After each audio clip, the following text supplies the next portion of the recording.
ನಮ್ಮ ಹಸ್ಬೆಂಡು ಮೊದಲೇ ಹೇಳ್ತಾಯಿದ್ರು, ನಿನಗೆ ಸ್ವಂತವಾಗಿ ಮಾಡೋ ಕೆಪಾಸಿಟಿ ಇದೆ, ಏನಾದ್ರು ಓನಾಗಿ ಮಾಡು ಅಂತ. ತುಂಬ ವೆರೈಟೀಸ್ ಎಲ್ಲ ಹುಡುಕಿದ್ವಿ, ಏನು ಮಾಡ್ಬೋದು ಅದು ಮಶ್ರೂಮ್ದು ಅಂದರೆ ಅದಂತೂ ಹೊಸ ಬಿಸ್ನೆಸ್ ಆಗಿತ್ತು ಮತ್ತು ಎಲ್ಲರಿಗೂ ಡೈಲಿ ಯೂಸ್ ಆಗೋಂಥದ್ದಾಗಿತ್ತು. ಅದಕ್ಕೆ ನಾನು ಅದನ್ನು ಮಶ್ರೂಮ್ದು ಶುರು ಮಾಡಿದೆ. ಬಟ್ ಇದಕ್ಕೆ ಅಂತ ತುಂಬ ದೊಡ್ಡ ಏನು ಹೊಲ ಇಲ್ಲ, ಗದ್ದೆ ಇಲ್ಲ, ಆ ಥರ ದೊಡ್ಡ ಜಾಗ ಅಂತೇನಿಲ್ಲ. ಈಗ ನಾರ್ಮಲಾಗಿ ನೀವು ಏನು ಅಂದರೆ ಈಗ ಮನೇಲೇ ಮಾಡ್ಬೋದು, ಏನು ಬಿಸಿಲು ಒಂದು ಬೀಳಬಾರ್ದು ಅಷ್ಟೇ. ಒನ್ ಡೇ ಟ್ರೈನಿಂಗ್ ತೊಗೋಬೋದು. ಟ್ರೈನಿಂಗ್ ತೊಗೊಂಡು ಅವ್ರು ಮಾಡ್ಲಿಕ್ಕೆ ಶುರು ಮಾಡಿದ್ರೆ ಅದೆಷ್ಟೇ ಮಾಡಿದ್ರು ಅದನ್ನು ನಾವೇ ಇದು ಕಾಟೇಜ್ ಇಂಡಸ್ಟ್ರಿ, ಗುಡಿ ಕೈಗಾರಿಕೆ ಆಗಿರೋದ್ರಿಂದ ಸಣ್ಣ ಪ್ರಮಾಣದಲ್ಲಿ ನೀವು ಲಾಭ ಮಾಡಬೇಕು. ಸ್ಟಾರ್ಟಿಂಗು ಸಣ್ಣ ಪ್ರಮಾಣದಲ್ಲಿ ಮಾರ್ಕೆಟಿಂಗ್ ಶುರು ಮಾಡಿದ್ವಿ. ಇವಾಗ ನಮಗೆ ಮಾರ್ಕೆಟಿಂಗು ತುಂಬ ಚೆನ್ನಾಗಿದೆ. ಒಂದು ಬಿಸ್ನೆಸ್ ಅಂದರೆ ಅದನ್ನು ಅಷ್ಟೇ ನಾವಿನ್ನೂ ಏನೋ ಶ್ರಮ ಪಡ್ತೀವಿ, ಬಟ್ ಹಿಂದೆಯಿಂದ ಹೊಡೆಯೋರು ತುಂಬ ಇರ್ತಾರೆ. ಅವ್ರ ಕಡೆಯಿಂದ ನನಗೆ ಏಟಾದಾಗ ನಾನೇ ಯಾಕೆ ಮಾಡಬಾರ್ದು, ಅಟ್ಲೀಸ್ಟ್ ಈಗ ನಮ್ಮ ಖರ್ಚು ನಾವು ನೋಡ್ಕೋಬೋದು, ಇಲ್ಲ ಅಟ್ಲೀಸ್ಟ್ ಒಂದು ಮನೆ ಮೇಂಟೈನ್ ಮಾಡ್ಬೋದು. ಮಾಡ್ತಿದ್ರೆ ಖಂಡಿತ ಎಲ್ಲರೂ ಸಕ್ಸಸ್ ಆಗ್ಬೋದು. ನಮಸ್ಕಾರ ವೀಕ್ಷಕರೇ, ನಾನು ಶಾಲಿನಿ ಮಂಜುನಾಥ್. ವೀಕ್ಷಕರೇ, ಇವತ್ತು ನಾನಿದ್ದೀನಿ ಮೈಸೂರಿನ ವಿ ಮೊಹಲ್ಲಾದಲ್ಲಿರುವ ಶ್ರೀ ಶಿರಡಿ ಸಾಯಿ ಎಂಟರ್ಪ್ರೈಸಸಲ್ಲಿ. ಸೊ ಇಲ್ಲಿ ಏನು ಮಾಡ್ತಾ ಇದ್ದಾರೆ, ಏನಿದು ಶ್ರೀ ಶಿರಡಿ ಸಾಯಿ ಎಂಟರ್ಪ್ರೈಸಸ್ ಅಂತ ಯೋಚನೆ ಮಾಡ್ತಾ ಇದ್ದೀರಾ? ಖಂಡಿತವಾಗ್ಲೂ ಇದ್ರ ಬಗ್ಗೆ ಪರಿಚಯನ ಮಾಡಿಕೊಡ್ಲೇಬೇಕು. ಯಾಕೆ ಅಂತ ಹೇಳಿದ್ರೆ, ವಿಶೇಷವಾಗಿ ಮಹಿಳೆಯರು ಇತ್ತೀಚಿನ ದಿನಗಳಲ್ಲಿ ಸ್ವಾವಲಂಬಿಗಳಾಗಿ ಬದುಕ್ತಾ ಇದ್ದಾರೆ, ಸಮಾಜದ ಮುಖ್ಯ ವಾಹಿನಿಗೆ ಪರಿಚಿತರಾಗ್ತಾ ಇದ್ದಾರೆ. ಸೊ ಆ ಒಂದು ಸಾಲಿಗೆ ಲತಾ ಅವರು ಕೂಡ ಸೇರ್ತಾರೆ. ಸೊ ಯಾರು ಲತಾ? ಶ್ರೀ ಶಿರಡಿ ಸಾಯಿ ಎಂಟರ್ಪ್ರೈಸಸ್ಗೂ ಅವ್ರಿಗೂ ಏನು ಸಂಬಂಧ? ಸೊ ಇಲ್ಲಿ ನಡೀತಾ ಇರುವಂತಹ ಬಿಸ್ನೆಸ್ ಏನು, ಇದ್ರ ಬಗ್ಗೆ ಎಲ್ಲ ಮಾಹಿತಿಯನ್ನು ಕೊಡೋದಕ್ಕೆ ನಾನು ಇಲ್ಲಿಗೆ ಬಂದಿದ್ದೀನಿ. ಸೊ ಹಾಗಿದ್ರೆ ಬನ್ನಿ, ನೀವು ಕೂಡ ಈ ಒಂದು ಎಂಟರ್ಪ್ರೈಸಸ್ ಬಗ್ಗೆ ತಿಳ್ಕೊಳ್ಳಿ, ಯಾಕೆ ಈ ಕಾರ್ಯಕ್ರಮನ ಮಾಡ್ತಾ ಇದ್ದಾರೆ ಅನ್ನೋದರ ಉದ್ದೇಶದ ಬಗ್ಗೆ ತಿಳ್ಕೊಳ್ಳಿ. ಇನ್ನೇಕ್ ತಡ, ಹಾಗಿದ್ರೆ ಬನ್ನಿ ಒಳಗಡೆ ಹೋಗೋಣ. ಸೊ ಯಾವ ಒಂದು ಸಣ್ಣ ಬಿಸ್ನೆಸ್ಸಿಂದ ಸ್ಟಾರ್ಟ್ ಮಾಡಿ ಯಾರ್ಯಾರಿಗೆಲ್ಲ ಏನೇನೆಲ್ಲ ಅನುಕೂಲ ಆಗಿದೆ ಅದ್ರ ಬಗ್ಗೆ ಎಲ್ಲ ಡಿಸ್ಕಸ್ಸನ್ನು ಮಾಡೋಣ. So let's get in.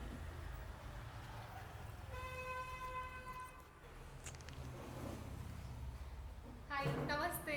ನಮಸ್ಕಾರ ಶಾಲಿನಿ ಅವರೇ, ಬನ್ನಿ. ಎಸ್, ಲತಾ ಅವರು ಏನು ಬಿಸ್ನೆಸ್ಸನ್ನು ಸ್ಟಾರ್ಟ್ ಮಾಡಿದ್ರು ಅಂತ ತಿಳ್ಕೊಳ್ಳೋದಕ್ಕಿಂತ ಮುಂಚೆ ನಿಮ್ಮ ಬಗ್ಗೆ ತಿಳ್ಕೊಳ್ಳುವಂಥ ಒಂದು ಕುತೂಹಲ. ಸೊ ನೀವು ಲತಾ ಆಗಿ ಬೆಳೆದು ಬಂದ ದಾರಿ ಹೇಗಿತ್ತು, ಏನು ವರ್ಕ್ ಮಾಡ್ತಿದ್ರಿ ಮುಂಚೆ ಅಂದರೆ ನಾನು ಓದಿದ್ದೆಲ್ಲ ಮಂಡ್ಯ, ಅಮ್ಮನ ಮನೆಯೆಲ್ಲ ಮಂಡ್ಯದಲ್ಲಿ, ಅಂದರೆ ಮದುವೆ ಆಗಿದ್ದೆಲ್ಲ ಮೈಸೂರು. ಮತ್ತು ನಾನು ಕಾರ್ಮೆಲ್ ಕಾನ್ವೆಂಟಲ್ಲಿ ನಾನು ಓದಿದ್ದೆ ಎಜುಕೇಷನ್ ಎಲ್ಲ. ಬಟ್ ಆದ್ರೂ ನನಗೆ ಏನೋ ಮಾಡಬೇಕು ಅಂತ ಉತ್ಸಾಹ ಜಾಸ್ತಿ. ನಾನು ಚಿಕ್ಕದ್ರಲ್ಲಿಂದ್ರೂ ಅಷ್ಟೇ, ಯಾರು ಕಾಲೇಜಿಗೆ ಹೋಗ್ತಾ ಇರ್ತಾರೆ, ಯಾರೋ ಕೆಲಸ ಮಾಡ್ತಾ ಇರ್ತಾರೆ ಅಂದರೆ ಸುಮ್ಮನೆ ಅವ್ರನ್ನೇ ನೋಡ್ತಾರೆ. ಬಟ್ ಅದು ನಮ್ಮ ಮನೇಲಿ ಮಾಡೋಂಗಿಲ್ಲ, ಅಮ್ಮನ ಮನೇಲಿ ಆ ನೋವು ತುಂಬ. ಬಟ್ ರಿಯಲಾಗಿ ನನಗೆ ಯಾರು ಹಂಗೆ ನೋಡಿದ್ರೆ ನನಗೇನೋ ಒಂದು ಕಣ್ಣಲ್ಲೇ ನೀರು ಬರ್ತಿತ್ತೇನೇನೋ, ನಾನು ಏನೋ ಮಾಡಬೇಕು, ನನ್ನಲ್ಲಿ ಏನೋ ಇದೆ, ನಂಗೆ ಸಾಧನೆ ಮಾಡಬೇಕು. ಬಟ್ ಆದರೆ ನಮ್ಮ ಮನೇಲಿ ಸ್ವಲ್ಪ ರಿಸ್ಟ್ರಿಕ್ಷನ್ ಜಾಸ್ತಿ. ಅಂದರೆ ಹೆಣ್ಮಕ್ಳು ಏನಕ್ಕೆ ಸುಮ್ಮನೆ ತುಂಬ ಏನಕ್ಕೆ ರಿಸ್ಕ್ ತೊಗೊಳ್ಳೋದು ಜಾಸ್ತಿ, ಓದೋದಕ್ಕಿಂತ ಎಲ್ಲೋ ಏನೋ ಮಿಸ್ಟೇಕ್ ಆಗ್ಬೋದು, ಏನೋ ಒಂಥರ ಈಗ ಗೊತ್ತಲ್ಲ. ನಾವು ಕರೆಕ್ಟಾಗಿದ್ರು ಹಿಂದೆ ಇರೋರು ಕರೆಕ್ಟಾಗಿ ಬ್ಯಾಡ್ ನೇಮ್ ಯಾವುದೇ ರೀತಿ ನಮ್ಮ ಜವಾಬ್ದಾರಿ ಕಳ್ಕೋಬೇಕು. ಮದುವೆ ಆದಮೇಲೆ ಅವ್ರು ಏನಾದರೂ ಮಾಡ್ಕೊಳ್ಳಿ, ಬಟ್ ಆ ಥರ ಹೇಳಿದ್ದು. ಆಮೇಲೆ ನಾನು ಸುಮ್ಮನೆ ಹಾಗೆ ಆ ನೋವು ಮನಸ್ಸಲ್ಲಿತ್ತು. ಅದು ಮದುವೆ ಆದಾಗ ನನಗೆ ಗೊತ್ತಿಲ್ಲ, ಸುಮ್ಮನೆ ನಾನು ಕ್ಯಾಶುಯಲಾಗಿ ನಿನ್ಗೇನೇನು ಹಾಬಿ ನಮ್ಮ ಹಸ್ಬೆಂಡ್ ಕೇಳಿದ್ರು. ಅವ್ರು ಹೇಳಿದ್ದಕ್ಕೆ ನಂಗೆ ಸಂಗೀತ ಇದೆಲ್ಲ ಗೊತ್ತಾಗಿದ್ದರಿಂದ ನೀನು ಎಜುಕೇಷನ್ ಆದರೂ ಮಾಡು, ನೀನು ಇಲ್ಲಾಂದರೆ ನೀನು ವರ್ಕ್ ಮಾಡ್ತೀಯಾ ಮಾಡು, ಸಂಗೀತ ಪ್ರಾಕ್ಟೀಸ್ ಮಾಡ್ತೀಯಾ, ಅದು ಏನು ಬೇಕಾದ್ರೆ ನೀನು ಮಾಡು, ನಾನು ಸಪೋರ್ಟಿವ್ ಇರುತ್ತೆ ಅಂತ ಹೇಳಿದ್ರು. ಮತ್ತು ಈಗ ನಮ್ಮ ಪರಿಸ್ಥಿತಿ ಅಂದರೆ ಮದುವೆ ಆದಾಗ ಸ್ವಲ್ಪ ಅಂಥ ರಿಚ್ ಫ್ಯಾಮ್ಲಿ ಏನಲ್ಲ ಹಸ್ಬೆಂಡ್ ಕಡೆ, ಅಂದರೆ ನಾರ್ಮಲ್ಲಾಗಿ ಇತ್ತು. ಬಟ್ ನನಗೆ ಒಂದು ಚಾಲೆಂಜ್ ಏನು ಅಂದರೆ, ಈಗ ಎಜುಕೇಷನ್ ಅವೆಲ್ಲ ಮಾಡೋದಕ್ಕಿಂತ ಅಷ್ಟೆಲ್ಲ ಲಾಂಗ್ ಪ್ರೋಸೆಸ್ ಆಗಿಬಿಡತ್ತೆ. ವರ್ಕ್ ಮಾಡಬೇಕು ಅಂದರೆ ಏನು ಮಾಡೋದು ಅಂತ ಅವ್ರ ಸಪೋರ್ಟ್ ಇದಕ್ಕೆ ಶುರು ಮಾಡಿದೆ. ಈ ಥರ ವರ್ಕ್ ಮಾಡೋಣ ಹಾಗೆ ಅಂತ ಹೇಳಿದಾಗ ಈ ಥರ ಸುಮ್ಮನೆ ಒಂದು ಹಿಂಗೆ ಏನೋ ನೋಡಿಕೊಂಡು ಯಾರೋ ಹೇಳಿದ್ರು ಈ ಥರ ಕ್ಯಾಂಡಲ್ಸ್ ಅದೆಲ್ಲ. ಆ ಕಡೆ ಒಂದು ಜಾಬ್ ಹೋದೆ. ನನಗೆ ಆ ಜಾಬ್ ಹೋದಾಗ ಖುಷಿ ನಿಜ ಹೇಳ್ತೀನಿ, ಅಷ್ಟು ಖುಷಿ ಆಯ್ತದೆ. ನಾನು ಒಂದೊಂದು ದಿನವೂ ನಾನು ಕೆಲಸ ಮಾಡುವಾಗ ಒಂದಿನ ನನಗೆ ಬೇಜಾರಿಲ್ಲ, ಅಷ್ಟು ಖುಷಿಯಾಗಿ ವರ್ಕ್ ಮಾಡ್ತಾಯಿದ್ದೆ. ಅಷ್ಟು ಚೆನ್ನಾಗಿ ಅದನ್ನು ಇಂಪ್ರೂವ್ ಮಾಡಿದೆ ಅಂದರೆ ಬಿಸ್ನೆಸ್ಸು. ಇವರು ಒಬ್ಬರು ಜಾಯಿಂಟ್ ಆಗಿದ್ದರು, ಅಂದರೆ ಬಿಸ್ನೆಸ್ಸಲ್ಲಿ ಇಬ್ಬರು ಪಾರ್ಟ್ನರಾಗಿ ಮಾಡ್ತಿದ್ದರು. ಅವರಿಬ್ಬರು ಪಾರ್ಟ್ನರ್ ಹೋದ್ಮೇಲೆ ನನಗೆ ಡಿಮ್ಯಾಂಡ್ ಆಯಿತು, ನನ್ನ ಕಡೆ ಬಾ, ನನಗೆ ಬಾ, ನಾನು ಈ ಥರ ಸ್ಯಾಲ್ರಿ ಕೊಡ್ತೀನಿ. ಅಂದರೆ ಫಸ್ಟು ನಾನು ಏನು ಹೇಳಿದೆ, ಸರ್ ನೀವು ಯಾರು ಫಸ್ಟು ನೀವು ತೊಗೊಂಡಿದ್ರಿ ಅವ್ರ ಹತ್ರ ನಾನು ಬಿಟ್ಟು ಹೋಗಲ್ಲ, ನೀವು ಅವ್ರು ಜಾಸ್ತಿ ಸ್ಯಾಲ್ರಿ ಕೊಟ್ಬೋದು ನಾನು ಹೋಗಲ್ಲ ಅಂತ ಹೇಳಿದ್ದಕ್ಕೆ ಅವ್ರು ಹೌದು ಅಂತ ಖುಷಿ ಆಯಿತು ತುಂಬ. ಆಮೇಲೆ ಕಾಂಪಿಟೇಷನ್ ಆದಾಗ ಇವ್ರು ಲೋ ಲೆವೆಲ್ ಆಯಿತು. ಆಮೇಲೆ ಅವರು ಹೇಳಿದರೆ ನನ್ನ ಶಕ್ತಿ ಮೀರಿ ನಾನು ಪ್ರಯತ್ನ ಮಾಡ್ತೀನಿ ಅಂದ್ಬಿಟ್ಟು ಅಲ್ಲಿ ನನ್ನ ಶಕ್ತಿ ಮೀರಿ ಪ್ರಯತ್ನ ಮಾಡಿ ಅವ್ರದ್ದು ಒಳ್ಳೆ ಲೆವೆಲ್ ಬಂತು, ನಮ್ಮ ಸರ್ದು ಒಳ್ಳೆ ಲೆವೆಲ್ ಬಂತು. ಒಂದು 8 ಇಯರ್ಸ್ ನಾನು ವರ್ಕ್ ಮಾಡಿದೆ. ಬೇಡ ಅಂತ ಹೇಳಿದೆ. ನಮ್ಮ ಹಸ್ಬೆಂಡು ಮೊದಲೇ ಹೇಳ್ತಾಯಿದ್ರು, ನಿನಗೆ ಸ್ವಂತವಾಗಿ ಮಾಡೋ ಕೆಪಾಸಿಟಿ ಇದೆ, ಏನಾದ್ರು ಓನಾಗಿ ಮಾಡು ಅಂತ. ಇಲ್ಲ, ನಾನು ಇವ್ರಿಗೆ ಮಾತು ಕೊಟ್ಟಿದ್ದೀನಿ, ಅವ್ರು ಮಾಡ್ತಾಯಿದ್ದೀನಿ, ನಾನು ಮಾಡಲ್ಲ ಅಂತ ಹೇಳಿದೆ. ಬಟ್ ಅವ್ರ ಕಡೆಯಿಂದ ನನಗೆ ಏಟಾದಾಗ ನಾನೇ ಯಾಕೆ ಮಾಡಬಾರ್ದು? ಒಂದು ಪ್ರೆಷರ್, ಈಗ ನನಗೂ ಒಂದು ಪ್ರಾಬ್ಲಮ್ ಆಯಿತು. ಇನ್ನೊಂದು ಏನಂತ ಹೇಳಿದ್ರೆ, ಲೇಡೀಸ್ಗೂ ಒಂದಷ್ಟು ಜನಕ್ಕೆ ಕೆಲಸ ಕೊಡ್ಬೋದು. ನಮಗೆ ಗೊತ್ತಿರೋಂಥದ್ದು, ಈಗ ಎಲ್ಲರಿಗೂ ಆಪರ್ಚುನಿಟಿ ಇರಲ್ಲ. ಈಗ ನನಗೆ ಗೊತ್ತಿದೆ ಇಷ್ಟು ಜನಕ್ಕೆ ಕೆಲಸ ಕೊಡ್ಬೋದು, ಈ ಥರ ಇದೆ ಅಂತ ನನಗೆ ಗೊತ್ತಿದೆ. ಬಟ್ ಎಲ್ಲರಿಗೂ ಆ ಥರ ಆಪರ್ಚುನಿಟೀಸ್ ಇರಲ್ಲ. ಯಾಕೆ ಮಾಡಬಾರ್ದು? ಈಗ ಲೇಡೀಸು ಈಗ ಕೆಲಸಕ್ಕೆಲ್ಲ ಹೋಗೋಕ್ಕಾಗಲ್ಲ, ಮಕ್ಕಳಿರ್ತಾರೆ ಒಂದೊಂದು. ಅವರು ಕೆಲವು ರಿಸ್ಟ್ರಿಕ್ಷನ್ನು, ಹೊರಗಡೆ ಹೋಗಬಾರ್ದು, ಅದು ನಾನು ಅನುಭವಿಸಿದ್ದೀನಿ. ಅದು ಆ ಥರ ಎಲ್ಲ ನೋಡಿ ನಾನೇ ಯಾಕೆ ಈ ಥರ ಮಾಡಬಾರ್ದು ಅಂತ ನಾನು ಶುರು ಮಾಡಿದೆ. ಅದಕ್ಕೆ ನನ್ನ ಹಸ್ಬೆಂಡು 100% ಫುಲ್ ಅವರೇ ಸಪೋರ್ಟಿವ್ ಆಗಿದ್ದಾರೆ. ನೀವು ಯಾವ ಒಂದು ಬ್ರ್ಯಾಂಡನ್ನು ಈಗ ಆಲ್ರೆಡಿ ನೀವು ಶಿರಡಿ ಸಾಯಿ ಎಂಟರ್ಪ್ರೈಸಸ್ ಈ ಒಂದು ಬ್ರ್ಯಾಂಡನ್ನು ಇಟ್ಕೊಂಡು ನೀವು ಸ್ಟಾರ್ಟ್ ಮಾಡಿದ್ದೀರಾ ಬಿಸ್ನೆಸ್. ಸೊ ಫಸ್ಟ್ ಪ್ರಾಡಕ್ಟ್ ಯಾವುದು ನಿಮ್ಮದು? ನಮ್ಮದು ಫಸ್ಟು ಪ್ರಾಡಕ್ಟ್ ನಮ್ಮದು ಬಂದು 8 ಇಯರ್ಸಿಂದ ನಮ್ಮದು ಬಿಸ್ನೆಸ್ ಶುರು ಆಗಿರೋದು. ಫಸ್ಟು ನಾವು ಶುರು ಮಾಡಿದ್ದು ಮಶ್ರೂಮ್ ಕಲ್ಟಿವೇಷನ್, ಅಣಬೆ. ಈ ಅಣಬೆದು ಅಂತ ಹೇಳಿದಾಗ ಸಾಮಾನ್ಯ ಎಲ್ಲರೂ ಯೂಸ್ ಮಾಡೋಂಥದ್ದೇ, ರೆಗ್ಯುಲರ್ ಮೂವಿಂಗ್ ಇರೋಂಥದ್ದು. ಇದನ್ನೇ ನಾವು ಶುರು ಮಾಡ್ಬೋದು. ತುಂಬ ವೆರೈಟೀಸ್ ಎಲ್ಲ ಹುಡುಕಿದ್ವಿ, ಏನು ಮಾಡ್ಬೋದು. ಅದು ಮಶ್ರೂಮ್ದು ಅಂದರೆ ಅದಂತ ಹೊಸ ಬಿಸ್ನೆಸ್ ಆಗಿತ್ತು, ಮತ್ತು ಎಲ್ಲರಿಗೂ ಅದು ಡೈಲಿ ಯೂಸ್ ಆಗೋಂಥದ್ದಾಗಿತ್ತು. ಅದಕ್ಕೆ ನಾನು ಅದನ್ನು ಮಶ್ರೂಮ್ದು ಶುರು ಮಾಡಿದೆ. ಇವಾಗ ಸಾಮಾನ್ಯ ಮಶ್ರೂಮ್ ಅಂದರೆ ಎಲ್ಲರಿಗೂ ಗೊತ್ತಿರುತ್ತೆ ಅಲ್ವಾ, ಬಟ್ ಮಾಡಲಿಕ್ಕೆ ಯಾರಿಗಂತ ತಿಂದಿರ್ತೀವಿ, ಯೂಸ್ ಮಾಡಿರ್ತೀವಿ. ಜೊತೆಗೆ ಇದು ಮೂವಿಂಗ್ ಅಂದರೆ ಇವಾಗ ಎಲ್ಲ ಇವಾಗೆಲ್ಲ ವೆರೈಟಿ ಹೋಗಿ ಫುಲ್ ಡಿಫ್ರೆಂಟ್ ವೆರೈಟಿ ಆಗಿಬಿಟ್ಟಿದೆ. ಈಗ ಮಶ್ರೂಮು, ಕಾರ್ನು ಆ ಥರ. ಈಗ ಮಶ್ರೂಮ್ ಮಂಚೂರಿ ಅಂದರೆ ಒಂದೇ ಮಾಡಲ್ಲ, ತೆಗೆದ್ರೆ ಒಂದು 50-100 ರೆಸಿಪಿ ಸಿಗುತ್ತೆ. ಜೊತೆಗೆ ಇದು ಮೆಡಿಸಿನ್ಗೂ ಆಲ್ಮೋಸ್ಟ್ ಹೋಗೋದ್ರಿಂದ ಮೂವಿಂಗ್ ಅಂತೂ ತುಂಬ ಇದೆ. ಇದರಲ್ಲಿ ಡ್ರೈ ಇರುತ್ತೆ, ಫ್ರೆಶ್ ಇದಿರುತ್ತೆ. ಇದರಲ್ಲೂ ಒಂದು 3 ಥರ ಇರುತ್ತೆ. ಒಂದು ಆಯಿಸ್ಟರು, ಮಿಲ್ಕಿ ಮಶ್ರೂಮ್, ಬಟನ್ ಮಶ್ರೂಮ್. ಈ ಆಯಿಸ್ಟರು ಮತ್ತು ಮಿಲ್ಕಿ ಇವೆರಡು ಅಂದರೆ ನಮ್ಮ ಟೆಂಪ್ರೇಚರಲ್ಲಿ ವರ್ಷದ 12 ತಿಂಗಳೂ ಬೆಳಿಬೋದು. ಇದು ಬಟನ್ ಮಶ್ರೂಮ್ ಮಾತ್ರ ಇಲ್ಲಿ ನಾವು ಬೆಳೀಲಿಕ್ಕಾಗಲ್ಲ. ಬೆಳಿಬೇಕು ಅಂದರೆ ಈ ಊಟಿ ಅಂದರೆ ಯಾವಾಗಲೂ ಮಳೆ ಚಳಿ ಕೋಲ್ಡ್ ವೆದರ್ ಇರಬೇಕು, ವಾತಾವರಣ ಹಂಗಿರಬೇಕು. ಬಟ್ ಇಲ್ಲೂ ಮಾಡ್ತೀವಿ ಅಂದರೆ ಮಾಡ್ಬೋದು. ಬಟ್ ಅದೇನು ಅಂತ ಹೇಳಿದ್ರೆ ಅದಕ್ಕೆ AC ಇರಬೇಕು. ಅದಕ್ಕೆ ಒಟ್ಟಲ್ಲಿ ಲ್ಯಾಕ್ಸ್ ಟುಗೆದರ್ ಇನ್ವೆಸ್ಟ್ಮೆಂಟ್ ಇರಬೇಕು. ಇಲ್ಲಿ ನಾವು ಮಾಡ್ತಿರೋದು ಆಯಿಸ್ಟರ್ ಮತ್ತು ಮಿಲ್ಕಿ ಮಶ್ರೂಮು ನಮ್ಮ ಟೆಂಪ್ರೇಚರಲ್ಲಿ ವರ್ಷದ 12 ತಿಂಗಳು ಇದನ್ನು ನಾವು ಬೆಳಿಬೋದು. ಬಟ್ ಇದಕ್ಕೆ ಅಂತ ತುಂಬ ದೊಡ್ಡದು ಏನು ಹೊಲ ಇಲ್ಲ, ಗದ್ದೆ ಇಲ್ಲ, ಆ ಥರ ದೊಡ್ಡ ಜಾಗ ಅಂತ ಏನಿಲ್ಲ.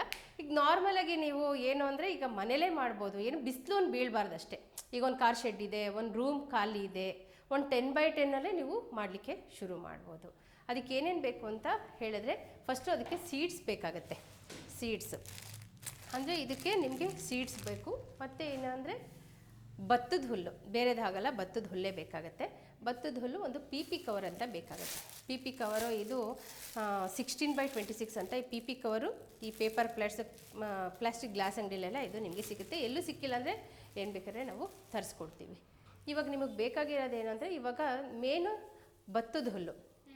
ನಿಮಗೆ ಬಿಸಿಲು ಬೀಳಬಾರ್ದು. ಭತ್ತದ ಹುಲ್ಲು ಏನು ಅಂದರೆ ತೇವಾಂಶ ಮಾಡಬೇಕು. ಅಂದರೆ ನಾವು ಏನು ಕೆಮಿಕಲ್ಸ್ ಯೂಸ್ ಮಾಡಲ್ಲ. ಅದಕ್ಕೋಸ್ಕರ ನಾವೇನು ಮಾಡ್ತೀವಿ, ಒಂದು ಸ್ವಲ್ಪ ಬಿಸಿನೀರು ಬೇಕು ಇದಕ್ಕೆ. ಈಗ ಒಂದು ರಫಾಗಿ ಕಟ್ ಮಾಡ್ಕೋಬೇಕು. ಒಂದು 8 ಇಂಚು 10 ಇಂಚು ಕಟ್ ಮಾಡಿಕೊಂಡು ಹುಲ್ಲನ್ನು, ಯಾಕೆಂದರೆ ಕವರ್ ಹಾಕಲಿಕ್ಕೆ ಕಷ್ಟ ಆಗಿಬಿಡುತ್ತೆ ಅಂತ ಒಂದು 8 ಇಂಚು 10 ಇಂಚು ಕಟ್ ಮಾಡಿಕೊಂಡು ಇದನ್ನು ಬಿಸಿನೀರು, ಸ್ನಾನ ಮಾಡಿ ಸ್ವಲ್ಪ ಬಿಸಿ ಜಾಸ್ತಿ ಇರಲಿ, ಆ ಬಿಸಿನೀರಿಗೆ ಹುಲ್ಲೆಲ್ಲ ಹಾಕಿ ಒಂದು 3/4 ಗಂಟೆ ಬಿಟ್ಟರೆ ಸಾಕು. 3/4 ಗಂಟೆ ಬಿಟ್ಟು ಅದನ್ನು ಸೋರ್ಲಿಕ್ಕೆ ಹಾಕಬೇಕು. ಯಾಕಂತ ಹೇಳಿದ್ರೆ ತೇವಾಂಶ ಒಂದು 25% ಮಾತ್ರ ತೇವ ಇರಬೇಕು, 75% ಡ್ರೈ ಆಗಿರಬೇಕು. ಈಗ ಅಂದರೆ ಹಿಂಗೆ ಇಟ್ಕೊಂಡ್ರೆ ಸೋರಬಾರ್ದು, ಕೈಯಲ್ಲಿ ಇಟ್ಕೊಂಡ್ರೆ ಸೋರಬಾರ್ದು. ಒಟ್ಟಲ್ಲಿ ತೇವ ಆಗಿರುತ್ತೆ. ಈ ಪರ್ಸೆಂಟು ಇದರಲ್ಲೇ ನಿಮಗೆ ಸಾಕಾಗುತ್ತೆ. ಇವಾಗ ನಿಮಗೆ ಈ PP ಕವರ್ ಇರುತ್ತಲ್ವ, ಈ PP ಕವರ್ ಬ್ಯಾಕ್ ಸೈಡಲ್ಲಿ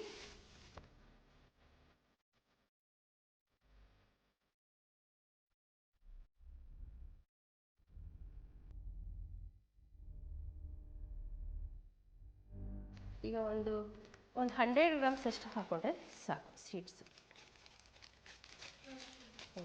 ಅಂದರೆ ಇದನ್ನು ಎಷ್ಟು ದಿನ ಇಡ್ಬೋದು ಅಂದರೆ ಒಂದು 20-25 ಡೇಸ್ ಮಾತ್ರ ಇಡಬೇಕಾಗತ್ತೆ. ಜಾಸ್ತಿ ದಿನ ಇಡಬಾರ್ದು. ಅಂದರೆ 25 ಡೇಸ್ ದಿನ ಯೂಸ್ ಮಾಡ್ಕೋಬೋದು, ಏನು ಪ್ರಾಬ್ಲಮ್ ಇಲ್ಲ. ಈ ಟೈಪಲ್ಲಿ ಈಗ 100 ಗ್ರಾಮ್ ತೊಗೊಂಡ್ರು ಅದನ್ನು ಮತ್ತೆ 3 ಪಾರ್ಟ್ಸ್ ಮಾಡ್ಕೊಂಡಿದ್ದೀನಿ. ಇದು ಸೀಡ್ಸ್ ಎಲ್ಲ ಬೇಕಿದ್ರೆ ನಮ್ಮಲ್ಲೇ ಸಿಗುತ್ತೆ. ಸೀಡ್ಸು ಎಲ್ಲ ನಮ್ಮಲ್ಲೇ ಸಿಗುತ್ತೆ. ಇವಾಗ ಏನು ಹಾಕಿರ್ತೀವಿ, ಒಂದು 5 ಇಂಚಷ್ಟು ನಿಮಗೆ ಭತ್ತದ ಹುಲ್ಲು, ಆಮೇಲೆ ಸೀಡ್ಸು, ಮತ್ತೆ ಹುಲ್ಲು, ಮತ್ತೆ ಸೀಡ್ಸು, ಆ ಟೈಪಲ್ಲಿ ಹಾಕ್ತೀವಿ. ಟೈಟಾಗಿ ಹಾಕೋಬೇಕು. ಈ ಸೀಡ್ಸ್ನ ಏನು ಮಾಡಬೇಕು, ಸುತ್ತ ಹಾಕಬೇಕು. ಯಾಕೆಂದರೆ ಮಶ್ರೂಮ್ ಬರೋದೇ ಔಟ್ಸೈಡು, ಒಳಗಡೆ ಬರಲಿ.